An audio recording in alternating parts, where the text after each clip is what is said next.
Sunday dinners at the Whitmore estate were always a performance. I toyed with a forkful of salmon, tuning out the echo of wine glasses and condescension. Across the long oak table, my brother Nathan grinned like a man who had already won the game. "Final signatures go through next week," he said, checking his Rolex. "Whitmore Logistics will be under new management before the fiscal year ends. Dad can finally rest easy." I smiled into my glass. If only they knew. The deal they were toasting had been set in motion by me 10 months ago, from a walk-up in Seattle, not a corner office in Chicago. "That's great, sweetheart," my stepmother cooed, reaching for more asparagus. "And how's that lakeside condo treating you?" Nathan leaned back smugly. "The mortgage is insane, but the bonus package makes up for it." Then came the inevitable shift. My father turned his gaze to me, brow already furrowed. "And you, Elise, still fiddling with that online thing?" "This online thing," I said calmly, "is my company. Velocity Nexus, a tech firm I'd launched at 25. Now I was 34, and it ran smoother, faster, and more profitably than Whitmore Logistics ever had." Nathan chuckled. "You mean the YouTube videos and the startup blog?" He didn't know that Velocity Nexus now powered back-end systems for 3 Fortune 500 companies, that our cybersecurity framework protected more than a dozen state-level agencies, that from my cozy workspace, once dismissed as a spare bedroom, I closed contracts worth more than his quarterly budget. "It pays the bills," I said. "The bills," my stepmother sighed. "Elise, you're nearly 35, you live alone, and your office is in your guest room. Maybe it's time to let Nathan help you get a foot in the door." I thought of that guest room, which housed a quantum encrypted network node, of the garden-level storage space that had become a certified data vault, of my brownstone, bought in cash, now valued at $3,200,000, 0 cents. I'm exactly where I want to be. "Comfortable isn't the same as accomplished," my father said. "Your brother, VP by 33, is continuing the Whitmore name with purpose. That name, always their measuring stick. Someone has to carry on the legacy," Nathan said, smug again. My phone buzzed quietly under the table. It was my assistant. The merger had just closed. And I owned Whitmore Logistics. A message lit up on my screen, from Amanda, my actual assistant, not a social media intern or a fan club mod, but a Stanford MBA who left Meta to work for me. "Final merger documents ready. Whitmore Logistics board looks rattled." "At least I'm building something of my own," I said aloud, swirling the wine in my glass. "Building what?" Nathan laughed. "A Discord server full of motivational quotes? How many subscribers now? 500? 6? Bitly, I didn't answer. Instead, I thought of Velocity Nexus's real figures. Over 6,200 employees on payroll, 9 countries. Government contracts across North America and Europe. A cybersecurity wing that quietly prevented breaches for companies Nathan couldn't even name. And now, the puppet master behind the acquisition of his legacy. "Something like that," I murmured. "Elise," my father said, voice heavy with the disappointment he'd refined over the years. "You had every advantage, Princeton, that robotics fellowship in Tokyo. Amazon and Google practically begged for you. And for what? TikTok tutorials?" I stared at the crystal centerpiece, trying not to let old wounds reopen. I had tried, once, to bring Whitmore Logistics into the 21st century. Automation, cloud systems, real-time analytics. They'd called it unnecessary. Said tradition mattered more than code. "The world's moved on, Dad," I said gently. "Physical infrastructure means nothing without the digital backbone to support it. Business is business," he snapped. "You make things, ship them, store them, not code." My phone buzzed again. Whitmore Logistics shares down 11.8% post-merger leak. Emergency board meeting scheduled. Nathan straightened in his seat. "Speaking of business, did you hear? We're buying out a pesky little startup, some digital nuisance called, he paused for dramatic effect, Atlas Tech Solutions, my father said, puffing his chest. We're paying a hefty sum, but it's worth it, taking out the competition.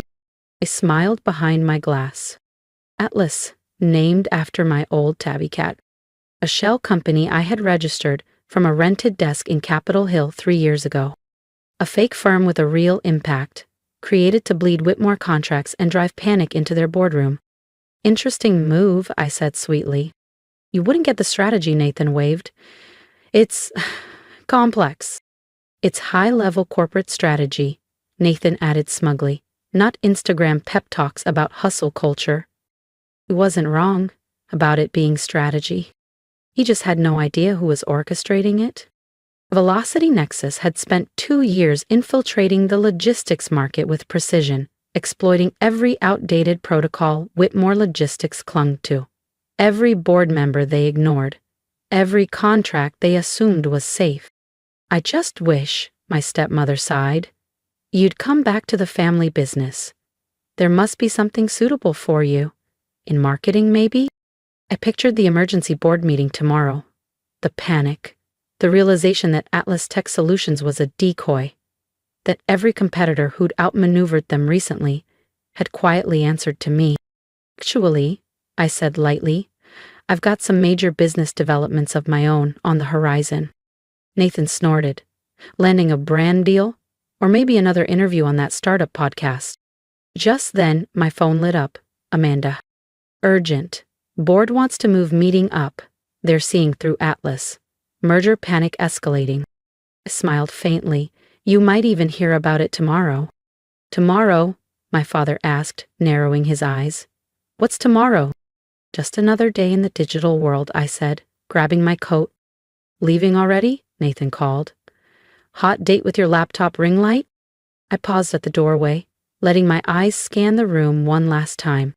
My father brow creased in disappointment. My stepmother, hopeful and worried. Nathan, smug as ever, still basking in a legacy he didn't know was slipping away. Actually, I said softly, I have some merger documents to review. The drive home in my Model S was quiet. Paid for in full, of course, not that they knew, they still thought I was renting. Back in my Capitol Hill brownstone, I settled into my command center, 12 monitors pulsing with real-time data. Contracts, markets, asset transitions. Velocity Nexus was executing the final phase of a quiet digital coup. Whitmore Logistics was collapsing. Too analog, too proud, too slow. Their only escape? A full buyout from my firm, one they'd beg for by noon tomorrow. My phone buzzed again. Mom, please think about what we said. Nathan. Still time to join the real world, sis. Dad, the Whitmore name still matters. Don't waste it. I turned to my screens. Billions moved in and out of Nexus systems every day. Let them keep their name. I already own their future. If you've been quietly building something of your own while the world doubted you, hit subscribe. Elise's story isn't over, and in the next chapter, they'll learn the name behind the buyout, and it won't be the one they expect. Thousands of employees, one flawlessly executed plan. Because sometimes success doesn't look like corner offices and legacy job titles. Sometimes it's born in silence, behind mucked side hustles and dismissed ambitions, until it reshapes the world. Tomorrow, they'd learn that the hard way. Whitmore Logistics still stood in its original Seattle headquarters, a limestone and steel monument to 3 generations of stubborn tradition. Same gold-embossed signage, same wood-paneled lobby that smelled faintly of old money and even older ideas. But today, everything would shift. Mrs. Whitmore. Amanda greeted me inside the private elevator. Calm, focused, not a virtual assistant or influencer assistant. Amanda was a Harvard grad who chose Velocity Nexus over a 6-figure consulting job at Bain. The board is assembled. Your father's... Pacing. I adjusted the cuff of my navy suit, tailored, sharp, A far cry from the oversized hoodies they all associated with my so-called digital hobby. Do they know yet? I asked. They know Atlas Tech's numbers are off, she said, but they haven't traced it to Nexus. Perfect, I said. Let them squirm. The executive boardroom buzzed with tension. Through the glass walls, I saw Dad pacing like a man losing grip. Nathan flipped through printed spreadsheets with urgency. Board members whispered, confused and agitated. Ready? Amanda held out the tablet. I thought of the years they called me aimless, of every Sunday dinner where my achievements were laughed off. Oh, I'm ready. The room fell still as I stepped through the doors. My father stopped mid-step. Nathan's documents slipped from his hands. Elise? He blinked. What are you doing here? This meeting is confidential. Is it? I smiled, walking to the head of the table. As the CEO of Velocity Nexus, I believe I'm exactly where I belong. My father went pale. What, Nexus? What do you mean? Amanda stepped forward without missing a beat. Allow me to introduce Elise Whitmore, founder and CEO of Velocity Nexus, the company finalizing its acquisition of Whitmore Logistics. Silence swallowed the room. My brother's jaw dropped. My father's hand clutched the back of his chair. This is a mistake. You run a blog, he choked. Social media tutorials. Not this. No, Dad, I said quietly, locking eyes with him. I run the company buying yours. I tapped my finger, and the boardroom screens lit up with Velocity Nexus's global corporate overview. I run a digital transformation powerhouse, I said calmly. We've spent the last 2 years positioning for the acquisition of Whitmore Logistics. Every setback you've had was part of the plan. Nathan finally found his voice. But Atlas Tech is a shell. I gave him a nod. One of many. We created them to apply pressure, redirect contracts, and dismantle your client base. Methodically. You were sabotaging us? My father said, voice raw. No, I replied. I was demonstrating exactly what you refuse to understand. That business has evolved, that success isn't limited to factories and warehouses anymore. The screens shifted, displaying real-time stats. The Velocity Nexus. Annual revenue, $12.7 billion, 0 cents. Active operations in 28 countries. Over 6,000 employees. Clients, Fortune 500, state governments, international tech hubs. Market cap, 4.5x, Whitmore's current value. And yes, in one corner of the screen, a modest Instagram page. That's where I share insights, I said, glancing at Nathan. The same ones you all laughed at. Why the secrecy? He asked, his tone unusually subdued. Would you have listened if I hadn't forced your attention? I met his eyes. When I proposed updates to our systems, you mocked it. When I suggested cloud integration, Dad called it a distraction. My father collapsed into his chair, silent. I slid the acquisition papers across the table. Terms are non-negotiable, I said. Velocity Nexus will absorb Whitmore Logistics at current market value, which dropped another 15% this morning. We'll modernize operations and bring your systems into the present. Nathan stared down at the paper. And us? That depends, I said. You can stay, learn, adapt, or walk with your payout, your call. One board member cleared his throat. Ms. Whitmore, what your company's doing? This is the future. I nodded. While you clung to manufacturing, we were building ecosystems. While you dismissed tech as a trend, we were rewriting the rules. My father whispered, eyes wide, voice low. Your tiny apartment in Capitol Hill. I looked straight at him. Was a command center. And now it's headquarters. It's not really tiny, is it? I said, a quiet laugh in my throat. The apartment is a restored Capitol Hill brownstone, valued at over $8 million. It has a climate-controlled server room in the basement that runs secure operations for a chunk of the West Coast's digital infrastructure. But you never visited, so you wouldn't know. And all that time on social media, Nathan started, was spent building global partnerships, overseeing strategic rollouts in 3 continents, and coordinating Fortune 500 transformations. I smiled.